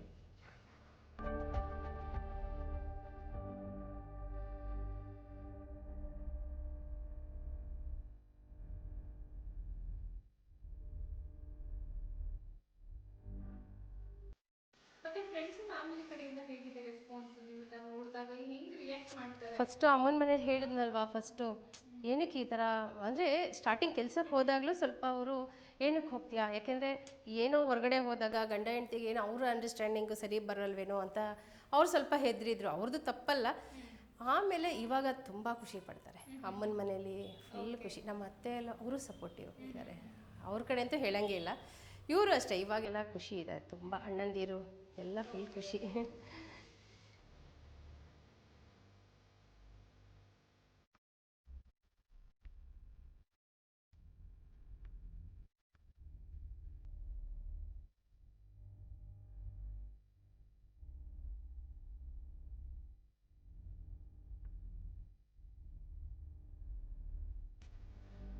ಇದು 15 ಡೇಸು 20 ಡೇಸು ಅಂದರೆ ನೀವೇನು ಹಾಕಿರ್ತೀವಿ 18 ಡೇಸಿಂದ ಶುರು ಆಗುತ್ತೆ. 20 ಡೇಸಿಂದ ಅಂದ್ಕೊಳ್ಳಿ, 20 to 42 ಡೇಸ್ವರೆಗೂ ಬರ್ತಿರುತ್ತೆ. ಡೇ ಬೈ ಡೇ ಬರ್ತಿರುತ್ತೆ. ಅದನ್ನು ನಾವು ಏನು ಮಾಡಿದ್ರೆ ಹೋಲ್ಸ್ ಮಾಡ್ತೀವಿ, ಯಾಕೆಂದರೆ ಅಣಬೆ ಬರೋದು ಔಟ್ಸೈಡು ನೋಡಿ. ಆಮೇಲೆ ತುಂಬ ಜನ ಏನೋ ಮಶ್ರೂಮ್ ಅಂತ ಹೇಳಿದ್ರೆ ಕತ್ಲೆ ರೂಮ್ ಇರಬೇಕು, ಗಾಳಿ ಬಿಡಬಾರ್ದು, ಏನೇನೋ ಕಲ್ಪನೆ ಇರುತ್ತೆ. ಆ ಥರ ಏನಿಲ್ಲ, ಗಾಳಿ ಬೆಳ್ಕೋ ಅವೆಲ್ಲ ಏನು ಪ್ರಾಬ್ಲಮ್ ಇಲ್ಲ. ಮೇನಾಗಿ ಇದಕ್ಕೆ ಬೇಕಾಗಿರೋದು ಬಿಸಿಲು ಬೀಳಬಾರ್ದು ಅಷ್ಟೇ. ಈ ಥರ ಹೋಲ್ಸ್ ಮಾಡ್ಕೊಳ್ಳಿ. ಈ 1 2 3 ಅಂದರೆ 4 ಕಡೆ ಮಾಡಿದ್ದೀನಿ, 12 ಹೋಲ್ಸ್ ಮಾಡಿದ್ದೀನಿ. ಇದರಲ್ಲೇ ನಿಮಗೆ ಮಶ್ರೂಮ್ ಬರೋದು. ಅಂದರೆ ಫಸ್ಟು 3-4 ದಿನಕ್ಕೆ ಸ್ವಲ್ಪ ದಪ್ಪ ಆಗ್ತಿರುತ್ತೆ, ಒಂದು ವಾರಕ್ಕೆ ಆಲ್ಮೋಸ್ಟ್ ಆಗಿರುತ್ತೆ. 15 ಡೇಸ್ 20 ಡೇಸ್ಗೆ ಪಾಕೆಟ್ ಏನಾಗಿರುತ್ತೆ ಅಂದರೆ ಫುಲ್ಲು ಈ ಕಲರ್ ವೈಟ್ ಆಗಿಬಿಡುತ್ತೆ, ಫಾರ್ಮ್ ಆಗಿಬಿಡುತ್ತೆ, ಫುಲ್ಲು ಫಾರ್ಮ್ ಆಗಿಬಿಡುತ್ತೆ. ನೀವೇನು ಹಾಕಿದ್ದೀವಿ ಅಂತಲೇ ಗೊತ್ತಿರಲ್ಲ, ಅಷ್ಟು ಫುಲ್ ಫಾರ್ಮ್ ಆಗಿಬಿಡುತ್ತೆ. 15 ಡೇಸ್ ಆದಮೇಲೆ ಡೈಲಿ 2 ಟೈಮ್ಸು ಸ್ಪ್ರೇ ಮಾಡಬೇಕು, ವಾಟರ್ ಸ್ಪ್ರೇ. ಇದು ಓಪನ್ ಏನು ಮಾಡೋದು ಬೇಡ, ನಾರ್ಮಲಾಗಿ ಈ ಥರ ಸ್ಪ್ರೇ ಮಾಡೋದು ಸಾಕು. ಅಂದರೆ ಫ್ರೆಶ್ನೆಸ್ಗೋಸ್ಕರ ಅಷ್ಟೇ, ಅಂದರೆ ಬಿಸಿಲಿದ್ದಾಗ ಮಾತ್ರ, ಹೋಗೋದು ಅವಶ್ಯಕತೆ ಇಲ್ಲ. ತೇವಾಂಶ ಎಷ್ಟಿದೆ ಅಷ್ಟು ಕೊಟ್ಟಿದ್ದೀವಿ. ಅಂದರೆ ಈ ಒಂದು ಮಶ್ರೂಮ್ ಸೀಡ್ಸ್ ನೀವೇ ಪ್ರೊವೈಡ್ ಮಾಡ್ತೀವಿ ಅಂತ ಹೇಳಿದ್ರೆ ಒಂದು ಪಾಕೆಟ್ ಅನ್ನ ತೋರಿಸಿದ್ರಿ. ಸೊ ಆ ಒಂದು ಪಾಕೆಟ್ ಅನ್ನ ಯೂಸ್ ಮಾಡಿದ್ರೆ ಎಷ್ಟು ಮಶ್ರೂಮ್ಸ್ ನಾವು ರಿಸೀವ್ ಮಾಡ್ಕೋಬಹುದು? ಒಂದು ಪಾಕೆಟಲ್ಲಿ ನಿಮಗೆ 8ರಿಂದ 10 kg ವರೆಗೂ ಬರುತ್ತೆ. ಸ್ವಲ್ಪ ಹೆಚ್ಚು ಕಮ್ಮಿ ಜಾಸ್ತಿನೂ ಬರ್ಬೋದು, ಒಂದು 8ರಿಂದ 10 kg ಬರುತ್ತೆ. ನಾವು ಬೈಬ್ಯಾಕ್ ತೊಗೊಳ್ಳೋದಾದರೆ ನಿಮಗೆ 1 kgಗೆ ನಾವು 200 ರೂಪಾಯಿ ಥರ ನಾವು ನಿಮಗೆ ತೊಗೋತೀವಿ. 1 kg 200 ರೂಪಾಯಿ ಥರ ನಾವು ತೊಗೋತೀವಿ. ಅಂದರೆ ಇದಕ್ಕೆ ಖರ್ಚಿರುತ್ತೆ. ಖರ್ಚೆಲ್ಲ ಒಂದು ಪಾಕೆಟ್ಗೆ ಒಂದು 100 ರೂಪೀಸ್ ಇದೆ ಅಂತ ಹೇಳಿದ್ರೆ ಅದಕ್ಕೆ ಖರ್ಚು ಒಂದು 200 ರೂಪೀಸ್ ಖರ್ಚು ಹೋಗ್ಬೋದು. ಅಂದರೆ ಅದರಲ್ಲಿ ಒಂದು 8 kg 10 kg ಬರುತ್ತಲ್ಲ, ಆ ಖರ್ಚು ಹೋಗಿ ನಮಗೆ ಬಾಕಿದ್ದೆಲ್ಲ ನಮಗೆ ಲಾಭನೇ ಬರುತ್ತೆ. ಅಂದರೆ ಇದು ಇವಾಗ ಏನು ಮಾಡಿರ್ತೀವಿ ರೆಗ್ಯುಲರ್ ಇರಬೇಕು. ಇವಾಗ ಒಬ್ರು ಏನು ಮಾಡ್ತಾರೆ, ಫ್ರೀ ಟೈಮಲ್ಲಿ ಹಾಕೋತಾರೆ, ಒಬ್ಬರು 5 ಪಾಕೆಟ್ ಒಂದೊಂದು ಬ್ಯಾಚ್ ವೈಸ್ ಮಾಡ್ಕೋತಾರೆ. ಡೈಲಿ ಒಂದೊಂದು 2 hours ಫ್ರೀ ಮಾಡಿ ಇದನ್ನು ಮಾಡ್ಕೊಳ್ಳೋಣ ಅಂದರೆ ರೊಟೇಷನ್ ಆಗ್ತಾ ಇರಬೇಕು. ಈಗ ಏನು ಬ್ಯಾಚ್ ಬಂತು, ನೆಕ್ಸ್ಟ್ ಬ್ಯಾಚ್ ಇನ್ನೊಂದು ಕವರ್ ಆಗ್ತಾ ಇರಬೇಕು. ನೆಕ್ಸ್ಟ್ ಇದು ಮುಗೀತು ಅಂದರೆ ನೆಕ್ಸ್ಟ್ ಅದು ರೆಡಿ ಇರಬೇಕು. 15 ಡೇಸ್ ಕಾಯಬಾರ್ದು, ನೆಕ್ಸ್ಟ್ ಬ್ಯಾಚು ರೆಡಿ ಇರಬೇಕು. ಆ ಟೈಪ್ ರೆಸ್ಪಾನ್ಸ್ ತುಂಬ ಇದೆ. ಮಾರ್ಕೆಟಿಂಗ್ ತುಂಬ ಚೆನ್ನಾಗಿದೆ. ಸ್ಟಾರ್ಟಿಂಗು ಸಣ್ಣ ಪ್ರಮಾಣದಲ್ಲಿ ಮಾರ್ಕೆಟಿಂಗ್ ಶುರು ಮಾಡಿದ್ವಿ. ಇವಾಗ ನಮಗೆ ಮಾರ್ಕೆಟಿಂಗು ತುಂಬ ಚೆನ್ನಾಗಿದೆ. ಎಷ್ಟು ಬಂದರೂ ಹೊಸ ಆರ್ಡ್ರ್ಗಳು ಬರ್ತಾನೆ ಇದೆ. ಈಗ ಸದ್ಯಕ್ಕೆ ಎಷ್ಟಿರುತ್ತೆ ಕೊಡ್ತಾ ಇದ್ದೀವಿ, ಇನ್ನೂ ಹೊಸ ಆರ್ಡ್ರ್ಗಳು ಬರ್ತಿದೆ. ಹೊಸ ಆರ್ಡ್ರ್ಗಳು ತೊಗೋತೀವಿ, ಹೊಸದಾಗೇನೋ ಇನ್ನೂ ಜಾಸ್ತಿ ಇಂಪ್ರೂವ್ ಮಾಡ್ಕೊಂಡು ಮಾಡ್ತಾನೆ ಇದ್ದೀವಿ. ಯಾವ ಭಾಗದಿಂದ ಬರ್ತಾರೆ ಇಲ್ಲಿಗೆ ಕಲೀಲಿಕ್ಕೆ? ಅಂದರೆ ನಾವೀಗ ಮೈಸೂರಲ್ಲಿರೋದ್ರಿಂದ ನಮಗೆ ರಾಮನಗರದಿಂದ ಬರ್ತಾರೆ, ಮದ್ದೂರಿಂದ ಬರ್ತಾರೆ, ಚಾಮರಾಜನಗರ, ನಂಜನಗೂಡು. ನಮಗೆ ಜಾಸ್ತಿ ಮಶ್ರೂಮ್ ಅಂತ ಹೇಳಿದ್ರೆ ಈ ಹೂಡು, ಅರಸೀಕೆರೆ, ಹಾಸನ್ನು, ಕೊಡಗು, ಅವ್ರಿಗೆ ತುಂಬ ಇಷ್ಟ ಈ ಮಶ್ರೂಮ್ ಅಂದರೆ. ಅವ್ರಿಗೆ ತುಂಬ ಇಷ್ಟ. ಆ ಕಡೆ ಅಂತೂ ತುಂಬ. ನಂಜನಗೂಡಿಂದ ಬರ್ತಾರೆ, KR ನಗರ, ಮೈಸೂರಲ್ಲೂ ತುಂಬ ಜನ ಬರ್ತಾರೆ. ಓಕೆ, ಸೊ ಅಂದರೆ ನೀವೇ ಇಲ್ಲಿ ಟ್ರೈನಿಂಗ್ ಅನ್ನು ಕೊಟ್ಟು ಬೈಬ್ಯಾಕ್ ಹೌದು, ಬೈಬ್ಯಾಕ್ ಇರುತ್ತೆ. Okay, all of A sudden ನೀವು ಮಶ್ರೂಮ್ ಜೊತೆಗೆ ಇನ್ಯಾವುದನ್ನ ಸ್ಟಾರ್ಟ್ ಮಾಡಿದ್ರಿ? ನಾನು ಮಶ್ರೂಮ್ ಮಾಡ್ತಾ ಇದ್ದಂಗೆ ಇನ್ನೊಂದು ಪ್ರಾಡಕ್ಟ್ ಬಂತು ನಮಗೆ, ಬಟ್ಲು ಸಾಂಬ್ರಾಣಿ ಅಂತ. ಈ ಬಟ್ಲು ಸಾಂಬ್ರಾಣಿ ಸಾಮಾನ್ಯವಾಗಿ ನಾವು ನೋಡಿರ್ತೀವಿ. ನಾವು ಇದು ಈ ಬ್ರ್ಯಾಂಡಲ್ಲಿ ನಾವು ಶುರು ಮಾಡಿರ್ತೀವಿ. ಬಂದು ಪ್ರಜ್ವಲ ಅಂತ. ಇದು ಟೈಪಲ್ಲಿ ಈ ಬಟ್ಲು ಸಾಂಬ್ರಾಣಿಯಿಂದ ಈ ಟೈಪಲ್ಲಿ ನಿಮಗೆ ಬರುತ್ತೆ. ಇದನ್ನು ಅಷ್ಟೇ ನಾವು ಸಣ್ಣದಾಗಿ ಶುರು ಮಾಡಿದ್ವಿ. ಈ ಶುರು ಮಾಡಿದಾಗ ಇವಾಗ ನಿಮಗೆ ಮಾರ್ಕೆಟಿಂಗ್ ತುಂಬ ಹೆವಿ ಇದೆ. ಈಗ ಡೈಲಿ ಯೂಸ್ ಆಗುತ್ತೆ. ಈಗ ಮೊದಲೆಲ್ಲ ಏನಾಗ್ತಿತ್ತು, ಒಲೆ ಇರ್ತಾಯಿತ್ತು, ಆವಾಗ ಕೆಂಡಕ್ಕೆ ನಾವು ಸಾಂಬ್ರಾಣಿ ಹಾಕ್ತಿದ್ವಿ. ಈಗ ಅದನ್ನೇ ಆಲ್ಟರ್ನೇಟ್ ಮಾಡಿ ಬಿಟ್ಟಿದ್ದಾರೆ. ಆ ಕಪ್ಸು ರಿಸ್ಕ್ ಕಡಿಮೆ, ಮತ್ತೆ ಕೆಂಡ ಎಲ್ಲ ತರಬೇಕು ಮಾಡಬೇಕು. ಇದೇನಿಲ್ಲ, ಒಂದು ಸ್ವಲ್ಪ ಲೈಟಾಗಿ ಹಚ್ಚಿಟ್ರೆ 1 hour ಇದು ಬಟ್ ನಮಗೆ ಕಸ್ಟಮರ್ ಮಾಡೋದು ಬರೀ ಖಾಲಿ ಬಟ್ಲು ಮಾತ್ರ. ಇನ್ನು ನಾವು ಒಳಗಡೆ ಈ ಥರ ಎಲ್ಲ ಸಾಂಬ್ರಾಣಿ ಹಾಕೊಳ್ಳೋದು, ಪ್ಯಾಕಿಂಗು, ಮಾರ್ಕೆಟಿಂಗ್ ನಾವು ಬೇರೆ ಕಡೆ ನಾವು ಮಾಡಿಸ್ಕೋತೀವಿ.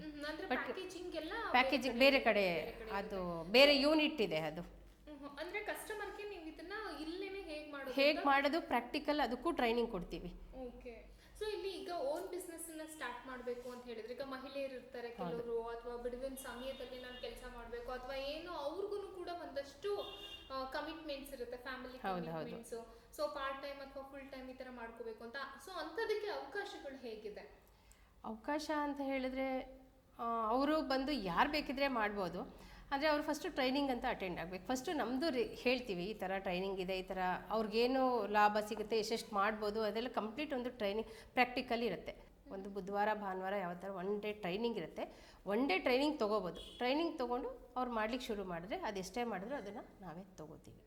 ಮಶ್ರೂಮ್ ಜೊತೆ ನಮ್ಮ ಹತ್ರ ತುಂಬ ವೆರೈಟೀಸ್ ಇದೆ. ಅಂದರೆ ಈಗ ಅಗರಬತ್ತಿ, ಕರ್ಪೂರ, ಅಂದರೆ ಮಷಿನರೀಸ್ ಎಲ್ಲ, ಸೇಲ್ಸ್ ಸರ್ವಿಸ್ ಎಲ್ಲ ತುಂಬ ಇದೆ. ಬಟ್ ಬೈಬೇಕು ಸದ್ಯಕ್ಕೆ ಇವೆರಡಿದೆ ನೋಡಿ. ಕ್ಯಾಂಡಲ್ಸ್ ಇದೆ, ಕ್ಯಾಂಡಲ್ಸು, ಮತ್ತು ಈಗ ಕರ್ಪೂರ ಇದೆ. ಇದರಲ್ಲಿ ಫಸ್ಟ್ ಕ್ವಾಲಿಟಿ, ಸೆಕೆಂಡ್ ಕ್ವಾಲಿಟಿ ಎಲ್ಲ ಟೈಪ್ಸ್ ಇರುತ್ತೆ. ಅಂದರೆ ಅವ್ರಿಗೆ ಇದ್ರ ಬಗ್ಗೆ ಮಾಹಿತಿಗಳಿರಲ್ಲ. ಈಗ ಎಷ್ಟೊಂದು ಜನ ನಾನು ಮಾಡಬೇಕು ಅಂತ ಹೇಳ್ತಾರೆ. ಪ್ರತಿಯೊಂದು ಮಾಹಿತಿ, ಎಷ್ಟು ಸೇಲ್ ಮಾಡ್ಬೋದು, ಎಷ್ಟು ಖರ್ಚು ಬೀಳುತ್ತೆ, ಮಷಿನರೀಸಲ್ಲಿ ಏನು ಎಲ್ಲೆಲ್ಲಿ ಪ್ರಾಡಕ್ಟ್ಗಳು ಸಿಗುತ್ತೆ, ಅದೊಂದೇ ಅಲ್ಲ. ಈಗ ನಿಮಗೆ ಸೋಪ್ ಆಯಿಲು, ಫೆನಾಯಿಲು, ಲಿಕ್ವಿಡು ಅಂತ, ಕ್ಯಾಂಡಲ್ಸು, ಕರ್ಪೂರ, ಸಾಂಬ್ರಾಣಿ ಎಲ್ಲ ತುಂಬ ವೆರೈಟೀಸ್ ಇರುತ್ತೆ. ಅವ್ರನ್ನ ಕೇಳ್ತೀವಿ, ನಿಮ್ಗೆ ಏನರಲ್ಲಿ ಇಂಟ್ರೆಸ್ಟ್ ಇದೆ, ಯಾವ ಥರ ಮಾಡಬೇಕು. ಇಲ್ಲ ತುಂಬ ಜನ ಮಾರ್ಕೆಟಿಂಗ್ ಟೆನ್ಷನ್ ಇರಲ್ಲ, ಅಯ್ಯೋ ನನಗೆ ಗೊತ್ತಿಲ್ಲ ಮಾರ್ಕೆಟಿಂಗ್ ಅಂತಾರೆ. ಕೆಲವೊಬ್ಬರು ಮಾರ್ಕೆಟಿಂಗ್ ಮಾಡಬೇಕು, ನನಗೆ ಐಡಿಯಾ ಕೊಡಿ ಅಂತ ಹೇಳ್ತಾರೆ. ಬಟ್ ಎಲ್ಲ ಆಲ್ರೆಡಿ ನಮ್ಮ ಹತ್ರ ಆಲ್ರೆಡಿ ಇದಿರ್ತಾರೆ, ಅವರವ್ರೆ ಮಾರ್ಕೆಟಿಂಗ್ ಮಾಡ್ತಿರ್ತಾರೆ. ಅವ್ರಿಗಿನ್ನೂ ಎಕ್ಸ್ಟ್ರಾ ಪ್ರಾಡಕ್ಟ್ಗಳು ಸಿಗುತ್ತೆ ಇವ್ರಿಗೆ. ಈ ಥರ ಮಾರ್ಕೆಟಿಂಗ್ ನಮ್ಮಲ್ಲಿ ರೆಡಿ ಪ್ರಾಡಕ್ಟ್ ಸಿಗುತ್ತೆ. ಅವರೇ ಮ್ಯಾನುಫ್ಯಾಕ್ಚರ್ ಮಾಡಿ ಯಾವ್ದು ರೀತಿ ಮಾರ್ಕೆಟಿಂಗ್ ಮಾಡಬೇಕು ಅದನ್ನು ಅವ್ರಿಗೆ ಐಡಿಯಾ ಹೇಳ್ಕೊಡ್ತೀವಿ. ಓಕೆ. ಇವಾಗ ಟ್ರೈನಿಂಗ್ ಅಟೆಂಡ್ ಮಾಡ್ಬೇಕು. ಈಗ ಕೆಲವರು ನಾನು ಓನ್ ಆಗಿ ಸ್ಟಾರ್ಟ್ ಮಾಡಬೇಕು ಅಂತಾನೆ ಬಂದಿರ್ತಾರೆ. ಸೊ ಅವ್ರಿಗೆಲ್ಲ ಮೆಷಿನ್ಸ್ ಸರ್ವಿಸಸ್ ಎಲ್ಲ ಹೇಗೆ? ಮಷಿನ್ ನಮ್ಮಲ್ಲೇ ಸಿಗುತ್ತೆ. ಮಷಿನ್ ಅಂದರೆ ಇವಾಗ ನಿಮಗೆ ಹೈಡ್ರಾಲಿಕ್ಕು ಸಿಗುತ್ತೆ, ಮ್ಯಾನ್ಯುವಲು ಇರುತ್ತೆ. ಈಗ ಹೈಡ್ರಾಲಿಕ್ ಎಲ್ಲ ಅಂತ ಹೋದಾಗ, ಈಗ ಸಾಮಾನ್ಯವಾಗಿ ಮನೇಲಿ ಲೇಡೀಸ್ಗಳು ಹೈಡ್ರಾಲಿಕ್ ಎಲ್ಲ ಇಟ್ಕೊಂಡು, ಅಂದರೆ ಇವಾಗ ಪವರು ಎಕ್ಸ್ಟ್ರಾ ತೊಗೋಬೇಕು, ಅದಕ್ಕೆಲ್ಲ ಲ್ಯಾಕ್ಸ್ ಟುಗೆದರ್ ಇನ್ವೆಸ್ಟ್ಮೆಂಟ್ ಇರುತ್ತೆ. ಇದು ಕಾಟೇಜ್ ಇಂಡಸ್ಟ್ರಿ, ಗುಡಿ ಕೈಗಾರಿಕೆ ಆಗಿರೋದ್ರಿಂದ ಸಣ್ಣ ಪ್ರಮಾಣದಲ್ಲಿ ನೀವು ಲಾಭ ಮಾಡಬೇಕು. ಈಗ ಸಣ್ಣ ಪ್ರಮಾಣ ಅಂದರೆ ಈಗ ಮಷಿನರೀಸ್ ಎಲ್ಲ ನಿಮಗೆ ಅಷ್ಟೆಲ್ಲ ಇನ್ವೆಸ್ಟ್ಮೆಂಟ್ ಮಾಡಿ ಲ್ಯಾಕ್ಸ್ ಟುಗೆದರ್ ಇನ್ವೆಸ್ಟ್ಮೆಂಟ್ ಅವಶ್ಯಕತೆ ಇಲ್ಲ. ಮೆಟೀರಿಯಲ್ ಬಂದು ಇದು 100 rupees ಆಗುತ್ತೆ. 1 kg ನಿಮಗೆ ಮಾಡಿದ್ರೆ 50 ರೂಪಾಯಿ ನಿಮಗೆ ಲಾಭ ಸಿಗುತ್ತೆ. 1 hour 1-2 kg ಮಾಡ್ಬೋದು. 1 hour 1-2 kg ಮಾಡ್ಬೋದು. ಈ ಟೈಪಲ್ಲಿ ಬಟ್ಲು ಸಾಂಬ್ರಾಣಿನ ಸೇಲ್ ಮಾಡ್ತಾರೆ, ಮತ್ತೆ ಇಲ್ಲೇನೆ ಮ್ಯಾನುಫ್ಯಾಕ್ಚರ್ ಮಾಡ್ತಾರೆ ಅಂತ ಹೇಳಿದ್ರು. ಸೊ ಬನ್ನಿ ಹಾಗಿದ್ರೆ ಲೈವ್ ಅಲ್ಲಿ ಹೇಗೆ ಈ ಒಂದು ಬಟ್ಟಲನ್ನ ರೆಡಿ ಮಾಡೋದು ಅನ್ನೋದನ್ನ ನೋಡೋಣ. ಸೊ ನಾನು ಕೂಡ ಕಲ್ತ್ಕೊಂತೀನಿ, ಸೊ ನೀವು ವಾಚ್ ಮಾಡ್ತೀರಲ್ವಾ? ಓಕೆ. ಫಸ್ಟು ಏನಂದರೆ ನಿಮಗೆ ಇದು ಮಷಿನರೀಸ್ ಅಂದರೆ ನಾನು ಹೇಳಿದ್ನಲ್ಲ, ಹೈಡ್ರಾಲಿಕ್ ಎಲ್ಲ ಸಿಗುತ್ತೆ. ಬಟ್ ಇದು ಮ್ಯಾನ್ಯುವಲ್ ಆಗಿದ್ದರಿಂದ ನಿಮ್ಗೆ ಏನು ಎಕ್ಸ್ಟ್ರಾ ಚಾರ್ಜಸ್ ಏನು ಖರ್ಚಾಗಲ್ಲ. ಈಗ ಕರೆಂಟ್ ಅಥವಾ ಇನ್ನೊಂದು ಏನೋ ಎಕ್ಸ್ಟ್ರಾ ಚಾರ್ಜಸ್, ಮಷೀನು ಮಟೀರಿಯಲ್ ಬಿಟ್ಟರೆ ಎಕ್ಸ್ಟ್ರಾ ಚಾರ್ಜಸ್ ಅಂತ ಏನಾಗಲ್ಲ. ಇದು 15,000 ಆಗುತ್ತೆ, 18% GST ಆಗುತ್ತೆ. ಇದು ಒನ್ಸ್ ಇನ್ವೆಸ್ಟ್ಮೆಂಟ್ ಎಷ್ಟು ವರ್ಷ ಆದರೂ ಮಾಡ್ಬೋದು. ಮೇಂಟೈನ್ ಅಂದರೂ ಅಷ್ಟೇ ಸಿಂಪಲಾಗಿ ನೀವು ಮನೇಲೆ, ಈಗ ಟೆಕ್ನಿಷಿಯನ್ ಬಂದು ಮಾಡಿ ಮೇಂಟೈನ್ ಮಾಡಬೇಕು ಅಂತೇನಿಲ್ಲ. ಮನೇಲೆ ಏನು ಮಾಡ್ಬೋದು ಅಂದರೆ ಸ್ವಲ್ಪ ಆಯಿಲ್ ಹಾಕೊಳ್ಳೋದು, ಸ್ವಲ್ಪ ಆಯಿಲ್ ಹಾಕೊಳ್ಳೋದು. ಏನಂದರೆ ಸ್ವಲ್ಪ ಸಿಂಪಲಾಗಿ ಅದನ್ನೇ ಹೇಳ್ತೀವಿ, ಸಿಂಪಲಾಗಿ ನೀವೇ ಮೇಂಟೈನ್ ಮಾಡ್ಬೋದು. ಏನು ಟೆಕ್ನಿಷಿಯನ್ ಬಂದು ಮಾಡೋಂಥದ್ದು ಏನಿಲ್ಲ. ಇದಕ್ಕೆ ನಿಮಗೆ ಮೆಟೀರಿಯಲ್ ಅಂದರೆ ಕಪ್ಸ್ ಮಾಡಲಿಕ್ಕೆ ಈಗ 2 ಥರ ಮೆಟೀರಿಯಲ್ ಇರುತ್ತೆ. ಒಂದು ಪ್ರೀ ಮಿಕ್ಸ್ ಪೌಡರ್, ಅಂದರೆ ಪ್ರೀ ಮಿಕ್ಸ್ ಅಂದರೆ ಆಲ್ರೆಡಿ ಎಲ್ಲ ಥರ ಮಿಕ್ಸ್ ಆಗಿರುತ್ತೆ ಇದು. ಮತ್ತು ಇದೊಂದು ಜಿಗಿಟ್ ಪೌಡ್ರು, ಅಂಟ್ಲಿಕ್ಕೋಸ್ಕರ ಈ ಹುಣಸೆ ಬೀಜದಿಂದೆಲ್ಲ ಜಿಗಿಟ್ ಪೌಡ್ರು ಯೂಸ್ ಮಾಡ್ತಾರೆ. ಸ್ಟಿಕ್ ಆಗಲಿ, ಹೌದು, ಅಂದರೆ ಅದು ಸ್ಟಿಕ್ ಆಗ್ಲಿಕ್ಕೋಸ್ಕರ ಈಗೇನು ಪೌಡ್ರ್ ಹಾಕಿ ಗಟ್ಟಿ ಬರಲಿ ಅಂತ ಇದರಿಂದ ನಾವು ತಯಾರು ಮಾಡೋದು. ಓಕೆ. ಅಂದರೆ ನಾವು ಏನು ಹಾಕ್ಕೊಂಡಿರ್ತೀವಿ ಮೆಟೀರಿಯಲ್ಲು, ಸೇಮ್ ಪ್ರಮಾಣದಲ್ಲಿ ನಾವು ನೀರು ಹಾಕೋಬೇಕಾಗತ್ತೆ. ಈಗ 1 kg ಏನು ಹಾಕ್ತೀರಾ, ಇದೆರಡು ಇವಾಗ ಬರ್ತಾ ಇರೋದು ಅಂದರೆ 2 ಮಿಕ್ಸ್ ಆಗಿ ಬರ್ತಾ ಇದೆ. ಈಗ ಮಿಕ್ಸ್ ಆಗಿ ಬರ್ತಿರೋದ್ರಿಂದ ಒಂದೇ ಐಟಮ್ಸ್ ಇವಾಗ ನಾವು ಹಾಕೋಬೋದು. ಓಕೆ. ಇವಾಗ ನಿಮಗೆ ಏನು ಹಾಕಿರ್ತೀವಿ ಸೇಮ್ ಪ್ರಮಾಣದಲ್ಲಿ ಇವಾಗ ನಾವು ನೀರು ಹಾಕಬೇಕು. ಅಂದ್ರೆ ನಾವು ಯಾವ ಕಪ್ಪಲ್ ತಗೊಂಡಿರ್ತೀವಿ ಕಪ್ಪಲ್ಲಿ ಹಾಕಕ್ಕಾಗಲ್ಲ, ನಾವು ಅದು ತೂಕ ಹಾಕಿ ಇಲ್ಲ ತೂಕ ಹಾಕಬೇಕಿದು. ಹೌದಂದ್ರೆ ಈ ಅಗರಬತ್ತಿಗೆಲ್ಲಾದ್ರೆ ತುಂಬಾ ಮುದ್ದೆ ಥರ ಎಲ್ಲ ಮಾಡ್ತೀವಲ್ಲ, ಇದ್ರಲ್ಲಿ ಆ ಥರ ಏನಿಲ್ಲ, ತುಂಬ ಸಿಂಪಲ್ ಆಗಿ ಇದೆ. ಕೆಲವೊಬ್ರು ಕೇಳ್ತಾರೆ ಏನು ಹೆಲ್ತ್ ಎಫೆಕ್ಟ್ ಆ ಥರ ಎಲ್ಲ ಹೇಳ್ತಾರೆ. ತುಂಬ ಜನ ಮಕ್ಳಿರೋರೇ ಮಾಡ್ತಾರೆ. ಹೇಳಿದ್ನಲ್ವಾ ಇವಾಗ ನಿಮಗೆ ನಾವೇನು ಅವಾಗೆಲ್ಲ ಒಲೆ ಇರ್ತಿತ್ತು, ಸಾಂಬ್ರಾಣಿ ಹಾಕ್ತಿದ್ವಿ, ಅದೇ ಮೆಟೀರಿಯಲ್ನ ಈಗ ಆಲ್ಟರ್ನೇಟ್ ಮಾಡಿ ಬಿಟ್ಟಿದ್ದಾರೆ. ತುಂಬ ಕಲಿಸ್ಬೇಕು ಅಂತೇನಿಲ್ಲ, ಮತ್ತು ವೇಸ್ಟೇಜ್ ಇಲ್ಲ. ಇದೊಂದು ಬೆನಿಫಿಟ್ ಅಂದರೆ ವೇಸ್ಟೇಜ್ ಇಲ್ಲ, ರೀಯೂಸ್ ಮಾಡ್ಬೋದು. ವೇಸ್ಟ್ ಅಂತೂ ನಿಮ್ಗೆ 1 ಗ್ರಾಮು ಕೂಡ ನಿಮಗೆ ವೇಸ್ಟೇಜ್ ಅಂತೂ ಬರಲ್ಲ. ಇವಾಗ ಏನೋ ಸ್ವಲ್ಪ ನಾವು ಕಲಸಿ ಏನೋ ಮಿಕ್ಸ್ ಮಾಡಿರ್ತೀವಿ, ಸೊ ಅದು ಏನೋ ಉಳಿಕೆ ಇತ್ತು ಅಂದ್ರೆ ಮತ್ತೆ ನಾವು ರೀಯೂಸ್ ಹೌದು ಮಾಡ್ಬೋದು. ಅಂದ್ರೆ ಇಷ್ಟು ಇಷ್ಟೇ ಡ್ರೈ ಇದ್ರೆ ಸಾಕು, ತುಂಬ ಏನು ತುಂಬ ತೆಳುಗೇನು ಇರೋ ಅವಶ್ಯಕತೆ ಇಲ್ಲ, ಇಷ್ಟು ಸಾಕಿದೆ. ಓಕೆ, ನೋಡಿ ಇದನ್ನು ಮಾಡಬೇಕಂದ್ರೆ ಡೈರೆಕ್ಟ್ ಇಲ್ಲೇ ಹಾಕೋಬೇಕು. ಇವಾಗ ನೋಡಿ ಈ ಥರ ಮಾಡಿ, ಇಲ್ಲಿ ಒಂದು ಕಾಲಲ್ಲಿ ಲೆಗ್ ಪ್ರೆಸ್ ಇದೆ, ಹ್ಯಾಂಡಲ್ಲೂ ಬರುತ್ತೆ, ಲೆಗ್ಗು ಬರುತ್ತೆ. ಹ್ಯಾಂಡಲ್ ಆಗಿಂತ ಇದು ಲೆಗ್ ಪ್ರೆಸ್ಸು ಬೆಸ್ಟ್ ಇದೆ.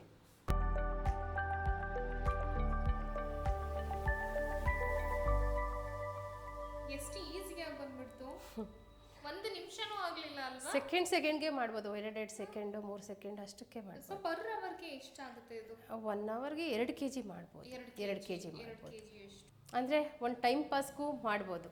ಅಟ್ಲೀಸ್ಟ್ ಈಗ ನಮ್ಮ ಖರ್ಚು ನಾವು ನೋಡ್ಕೋಬೋದು, ಇಲ್ಲ ಅಟ್ಲೀಸ್ಟ್ ಒಂದು ಮನೆ ಮೇಂಟೈನ್ ಮಾಡ್ಬೋದು, ಆ ಥರ ಎಲ್ಲ ಇರ್ತಾರೆ. ಮಾಡಿ ಖಂಡಿತ ಬನ್ನಿ.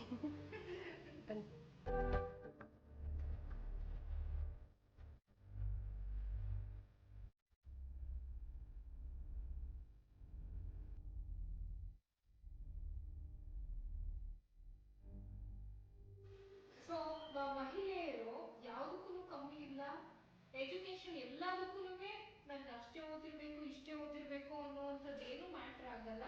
ಸೊ ಕೆಲವೊಂದ್ಸಲ ನಮ್ಮ ಬುದ್ಧಿವಂತಿಕೆಯಿಂದಲೂ ಕೂಡ ನಾವು ಸ್ವಾವಲಂಬಿಗಳಾಗಿ ಈ ತರ ಒಂದು ಬಿಸ್ನೆಸ್ ಅನ್ನ ಶುರು ಮಾಡ್ಕೊಂಡು ಬದುಕ್ತೀವಿ ಅನ್ನೋರಿಗೆ ಇದೆಷ್ಟೋ ದಾರಿಯನ್ನ ತೋರಿಸುತ್ತೆ. ಇವಾಗ ನಾವು ಕಪ್ಸ್ನ ರೆಡಿ ಮಾಡಾದ್ಮೇಲೆ ಇದು ಒಣಗಬೇಕು ಅಂತ ಹೇಳಿದ್ರೆ ಎಷ್ಟು ದಿವಸ ಬೇಕಾಗುತ್ತೆ? ಇದು ಒಂದು 2 days ಇದ್ರೆ ಸಾಕು. 2 days ಅಂದ್ರೆ ಬಿಸಿಲಲ್ಲಿ ಇಟ್ಬಿಡೋದಾ? ಆಪ್ಷನ್ ಇದೆ ನಿಮಗೆ. ಬಿಸಿಲಲ್ಲಾದರೆ ಒಂದು 2 hours ಇದ್ದರೆ ಸಾಕು, ಮನೇಲಿ ಒಂದು 2 days ಬಿಟ್ಟರೆ ಸಾಕು. ಬಿಸಿಲಿಗೆ ಇಟ್ಟಿಲ್ಲ ಅಂದರೆ ಪರವಾಗಿಲ್ಲ, ಕೆಲವ್ರಿಗೆ ಅನುಕೂಲ ಇರಲ್ಲ ಬಿಸಿಲು ಆ ಥರ, ಅವರು ಮನೇಲೇ ಒಂದು ಕಡೆ ಇಟ್ಟರೆ ಅದೇ ಡ್ರೈ ಆಗುತ್ತೆ, ಇನ್ನು ಕೆಲಸ ಇರಲ್ಲ, ಮಾಡಿಟ್ರೆ ಅದೇ ಡ್ರೈ ಆಗುತ್ತೆ. ಸೊ ಇದಾದ್ಮೇಲೆ ಸಾಂಬ್ರಾಣಿ ಫಿಲ್ ಮಾಡ್ಬೋದು. ಈ ಥರ ಸಾಂಬ್ರಾಣಿ ಫಿಲ್ ಮಾಡಬೇಕಂದ್ರೆ ಇದು ಸಿಂಪಲ್. ಏನಂದರೆ ಇದು ಅಂದರೆ ಕ್ವಾಲಿಟಿ ಚೆನ್ನಾಗಿರಬೇಕು ಸಾಂಬ್ರಾಣಿ ಯಾವುದೇ ಆದರೂ. ಏನಿಲ್ಲ, ಇದು ಮಾಮೂಲಿ ಸಾಂಬ್ರಾಣಿ ಏನಿರುತ್ತೆ ಈ ಥರ ಫಿಲ್ ಮಾಡ್ಕೊಡೋದಷ್ಟೇ. ಇದೆಲ್ಲ ನೀವೇ ಪ್ರೊವೈಡ್ ಮಾಡ್ತೀರಾ ಕಸ್ಟಮರ್ಸ್ಗೆ ಕೊಡ್ತೀವಿ. ಓವನಲ್ಲಿ ಇಡಬೇಕಿದು. ಅವ್ರಿಗೆ ಇಷ್ಟೆಲ್ಲ ಇದಿಲ್ಲ, ಸಾಂಬ್ರಾಣಿ ಎಲ್ಲ ಫಿಲ್ ಮಾಡೋ ಅಂತ ಅವಶ್ಯಕತೆ ಇಲ್ಲ, ಇಷ್ಟು ಖಾಲಿ ಬಟ್ಲು ಮಾಡಿಕೊಟ್ರೆ ಸಾಕು ನಮಗೆ. ಆ ಟೈಪಲ್ಲಿ ಏನಾದರೂ ಇಷ್ಟ ಆಗಬೇಕು ಟಾರ್ಗೆಟ್ ಆ ಥರ ಏನಾದರೂ ಇದೆಯಾ? ಕೆಲವು ಮೈಂಡ್ ಸೆಟ್ ಹಾಗೆ. ಹೌದು, ಟಾರ್ಗೆಟ್ ಅಂತರ ಏನಿಲ್ಲಲ್ಲ. ಈಗ ವರ್ಕ್ ಮಾಡ್ತಿರ್ತೀರಾ, ಒಂದು 2 hours ಫ್ರೀ ಇರ್ತೀರಾ, ಪಾರ್ಟ್ ಟೈಮ್ ಮಾಡ್ಬೋದು, ಇಲ್ಲ ಫುಲ್ ಟೈಮ್ ನಾನು ಇದೇ ಮಾಡ್ತೀನಿ ಅಂದರೆ ಖಂಡಿತ ಮಾಡ್ಬೋದು. ಅದೆಷ್ಟೇ ಮಾಡಿದ್ರು ಅದನ್ನು ನಾವು ಬೈಬೇಕಿರುತ್ತೆ. Okay okay. ಮತ್ತೆ ಈ ಥರ ಬಿಸ್ನೆಸ್ಸನ್ನು ನೀವು ಶುರು ಮಾಡಿದಾಗ ನಾವು ಆಟೋಮೆಟಿಕ್ ಆಗಿ ಮಾಡ್ತೀವಿ ಅಂತ ಹೇಳಿದ್ರೆ ಒಂದಷ್ಟು ಚಾಲೆಂಜಸ್ ಬಂದೇ ಬರುತ್ತೆ, ಸಮಸ್ಯೆಗಳು ಬರುತ್ತೆ. ಸೊ ಅಂಥ ಚಾಲೆಂಜಸ್ ಏನಾದರೂ ನಿಮಗೂ ಕೂಡ ಕಾಣಿಸ್ಕೊಂಡಿತ್ತಾ? ಹೇಗೆ ಫೇಸ್ ಮಾಡಿದ್ರಿ ಅದನ್ನು? ತುಂಬ ಬಂದಿದೆ. ಒಂದು ಬಿಸ್ನೆಸ್ ಅಂದರೆ ಅದನ್ನು ಅಷ್ಟೇ, ನಾವಿನ್ನೂ ಏನೋ ಶ್ರಮ ಪಡ್ತೀವಿ, ಬಟ್ ಹಿಂದೆಯಿಂದ ಹೊಡೆಯೋರು ತುಂಬ ಇರ್ತಾರೆ.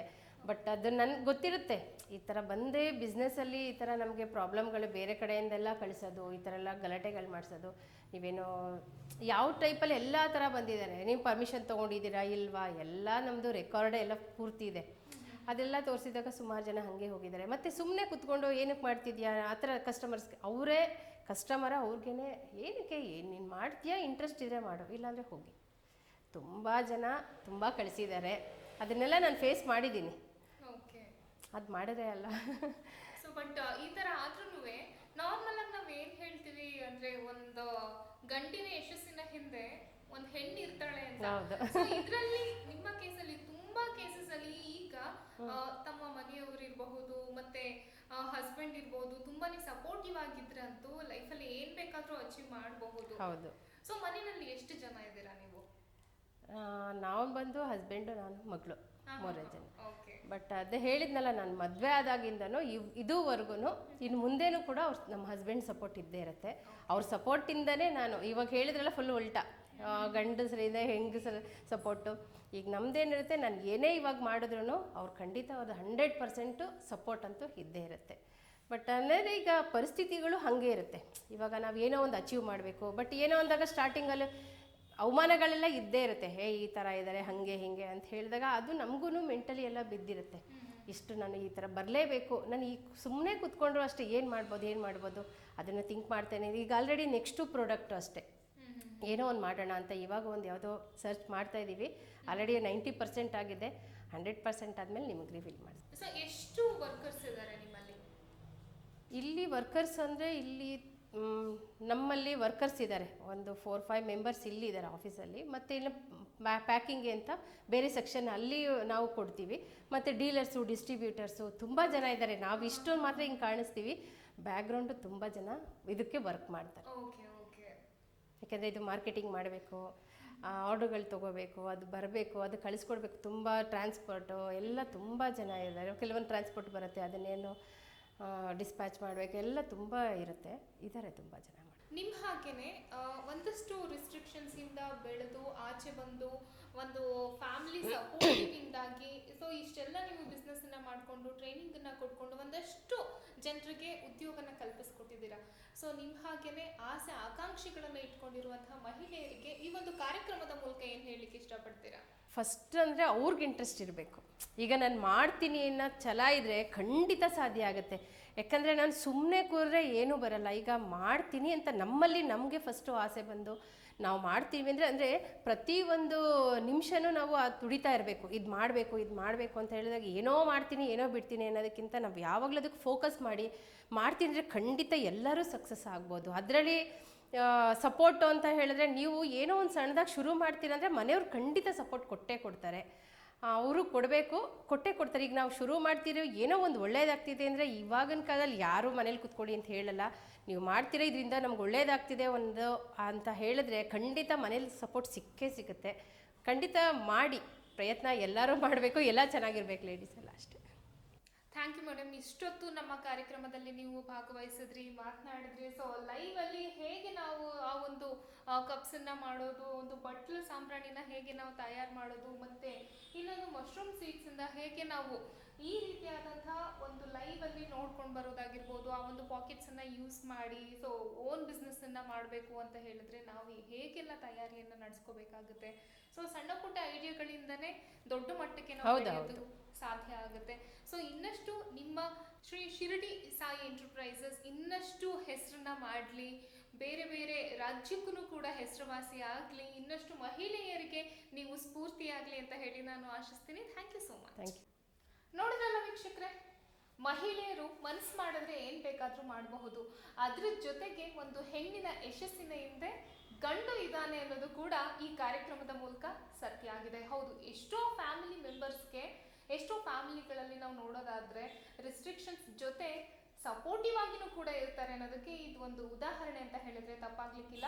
ಸೊ ನೀವು ಕೂಡ ಇಂಥ ಒಂದು ಬಿಸ್ನೆಸ್ಸನ್ನ ನಾನೇ ಓನ್ ಆಗಿ ಶುರು ಮಾಡಬೇಕು, ಬಿಡುವಿನ ಸಮಯದಲ್ಲಿ ಅಥವಾ ಇದನ್ನ ಪಾರ್ಟ್ ಟೈಮ್ ಮಾಡ್ಕೋಬೇಕು ಅಥವಾ ಫುಲ್ ಟೈಮ್ ಮಾಡ್ಕೋಬೇಕು ಅಂತ ಹೇಳಿದ್ರೆ ನೀವು ಶ್ರೀ ಶಿರಡಿ ಸಾಯಿ ಎಂಟರ್ಪ್ರೈಸಸ್ಗೆ ಭೇಟಿಯನ್ನ ಕೊಡಬಹುದು. ಮೈಸೂರಿನ ವಿವಿ ಮೊಹಲ್ಲಾದಲ್ಲಿದೆ. ಇನ್ನೊಂದು ಕಾಂಟ್ಯಾಕ್ಟ್ ನಂಬರ್ ಕೂಡ ನಿಮ್ಮ ಸ್ಕ್ರೀನ್ ಮೇಲೆ ಡಿಸ್ಪ್ಲೇ ಆಗುತ್ತೆ. ಸೊ ಕಾಲ್ ಮಾಡಿ, ಕಾಂಟ್ಯಾಕ್ಟ್ ಅನ್ನ ಮಾಡಿ. ನಿಮಗೆ ಇಂಟ್ರೆಸ್ಟ್ ಇದ್ರೆ ಟ್ರೈನಿಂಗ್ ಅನ್ನ ಅಟೆಂಡ್ ಮಾಡಿ. ಸೊ ಎಲ್ಲ ರೀತಿಯಾದಂತಹ sales and services, buyback services, marketing ಎಲ್ಲ ರೀತಿಯಾದಂತಹ ಸರ್ವಿಸಸ್ನ ಪ್ರೊವೈಡ್ ಮಾಡ್ತಾ ಇದೆ. ಸೊ ನಿಮಗೆ ಇಂಟ್ರೆಸ್ಟ್ ಇದ್ರೆ ಖಂಡಿತವಾಗ್ಲೂ ಕಾಂಟ್ಯಾಕ್ಟ್ ಮಾಡಿ ಅಂತ ಹೇಳ್ತಾ ಇಂದಿನ ವಿಶೇಷ ಕಾರ್ಯಕ್ರಮವನ್ನು ಇಲ್ಲಿಗೆ ಮುಕ್ತಾಯ ಮಾಡ್ತಾ ಇದ್ದೀನಿ. ಮತ್ತಷ್ಟು ವಿಶೇಷ ಕಾರ್ಯಕ್ರಮಗಳಿಗಾಗಿ ಹಾಗೂ ಸುದ್ದಿಗಳಿಗಾಗಿ ನೋಡ್ತಾ ಇರಿ ಪ್ರತಿನಿಧಿ ಡಿಜಿಟಲ್.